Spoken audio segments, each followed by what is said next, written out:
Et on reste à l'école, mais on sort de la classe pour la cour de récréation. Voici, si vous ne les connaissez pas, et c'est très difficile de les connaître, les nouveaux codes des collégiens. À toutes les époques, bien sûr, les rivalités, la séduction ou les phénomènes de bouc émissaire ont existé, mais ils sont aujourd'hui plus codifiés, plus implacables que jamais.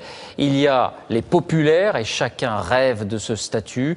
Au plus bas de l'échelle, il y a les bolos. La hiérarchie dans la cour, dossier signé Julie Beckrich, Frédéric Basile. Lors de la sortie des classes devant un collège. Là, des adolescents avec leur style vestimentaire, leur langage et leur code, parfois difficiles à décrypter.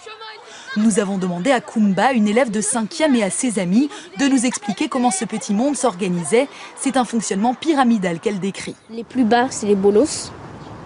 Les moyens, c'est, on va dire, les gens qui sont stylés, les swags, c'est comme ça maintenant. Les swags, les gens connus, quoi. Et les plus grands, ce sont les populaires. Au plus bas de cette échelle, donc, selon Kumba, il y a les bolos, un mot qui revient souvent dans la conversation des adolescents.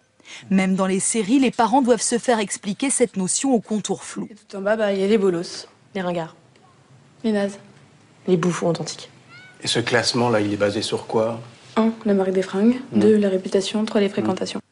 Ce qui domine cette pyramide, ce sont les populaires, c'est-à-dire ceux qui ont de l'influence dans la cour de récré.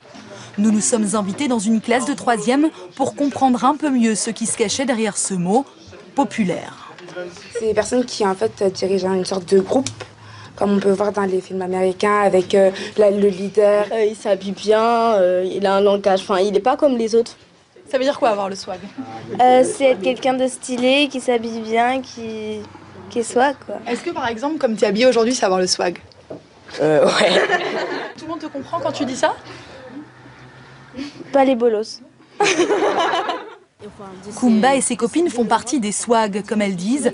Selon elles, c'est la position la plus confortable, intermédiaire.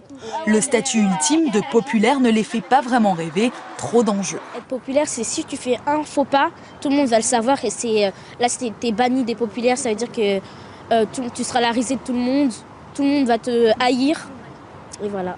Donc on peut passer très facilement du populaire au bolos. Oui. Pour ce sociologue, ce vocabulaire et les classes qu'il désigne ne sont pas à prendre à la légère.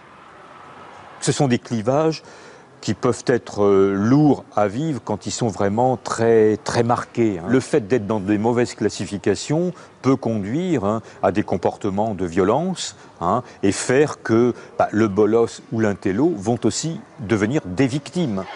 Le look des collégiens a changé, leurs mots aussi, mais au fond la hiérarchie de la cour de récré semble immuable.